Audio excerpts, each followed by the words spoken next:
এই খাচিয়া কালা পুৰা মুখ চুখ বান্ধা আছিল, পুৰা কালা গাড়ী এখন আছিল।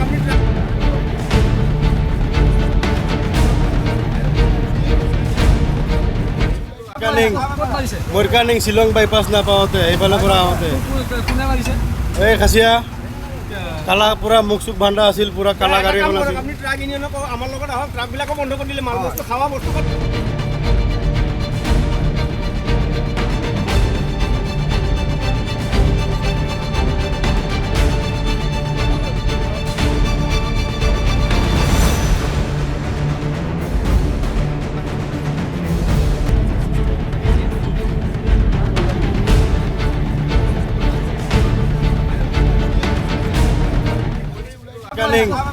মৰকানিং শ্বিলং বাইপাছ নাপাওঁতে এইফালে পৰা আহোঁতে এই খাচিয়া কালা পুৰা মুখ চুখ বান্ধা আছিল, পুৰা কালা গাড়ী এখন আছিল। আপুনি ট্ৰাক ইউনিয়নক আমাৰ লগত আহক, ট্ৰাকবিলাকো বন্ধ কৰি দিলে, মাল বস্তু খাৱা বস্তু